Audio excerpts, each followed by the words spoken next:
Okay, so now we're kind of moving away from some of those concentrations into applications of the concentrations for these next few.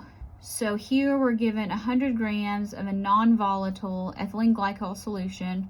We're putting it in water, and we're given a vapor pressure of water, and we want to know what the vapor pressure of the solution is. It's kind of a Raoult's law.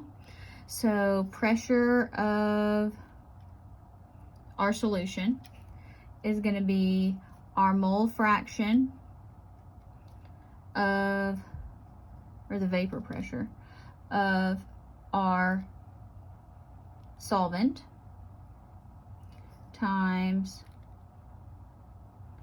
our partial pressure, or our original pressure of pure solvent. So we're dealing with solvent. So X sub A is going to be mole fraction. Okay, now, and we're dealing with solvents. What's the solvent here? Water. Okay, so we need a mole fraction of water is what we got to find.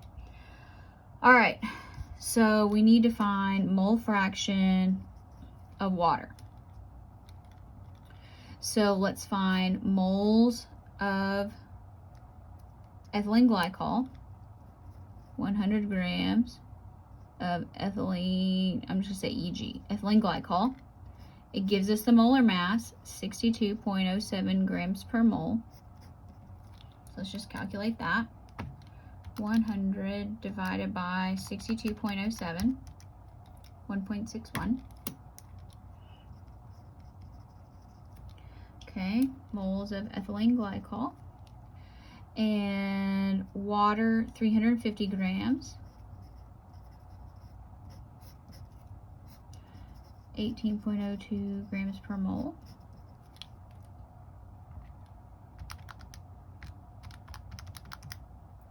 Uh, 19.42 moles of water. All right, now be careful here, because here we want the mole fraction of water. This is going to be moles of water, 19.42 moles. Total moles of solution. Write it down again. Write down what else is in the solution. Okay. So that's going to be, and this is not percent, it's just a fraction. So 19.42 divided by 19.42 plus 1.61. Oh, I didn't put parentheses in. Bad button pusher. I was like, that's not right. Oh dear. Okay. 19.42 divided by 19.42 plus 1.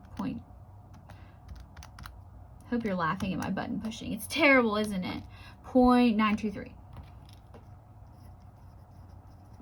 And there's no units on here because all the moles just cancel out. Okay? So our new pressure, new partial pressure of water is going to be our mole fraction of water, 0.923, times the pressure at whatever it's telling us.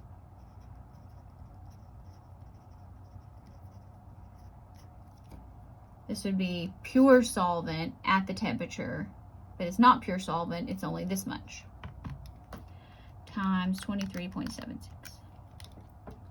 So vapor pressure goes down in solution.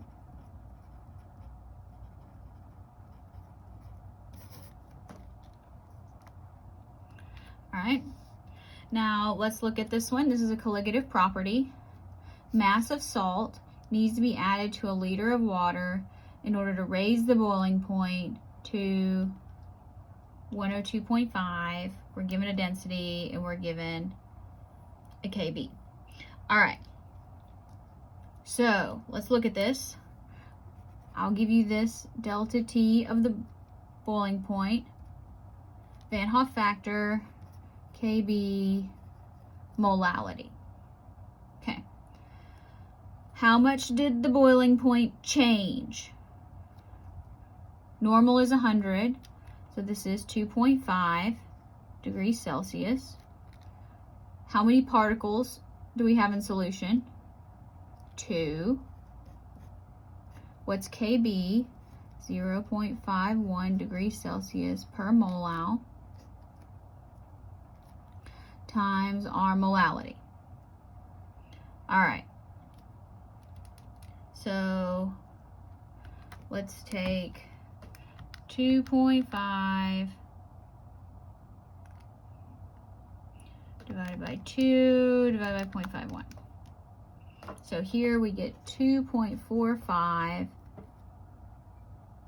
is going to be the molality of the solution. Now, what does molality mean? That means moles of solute. What's a solute in this situation? NaCl over kilograms solvent, right? Okay.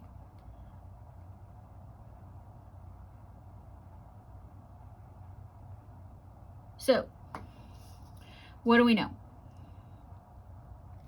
We know we have 2.45 moles of NaCl over 1 kilogram of H2O. Now,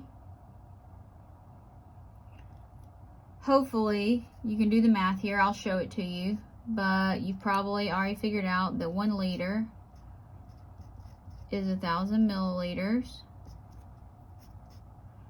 and 1 milliliter density of water is 1 gram. 1,000 grams is 1 kilogram. So look, 1 liter is the same as 1 kilogram. Okay, so now we know we have that.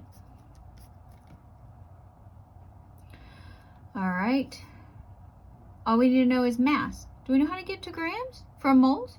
Absolutely we do.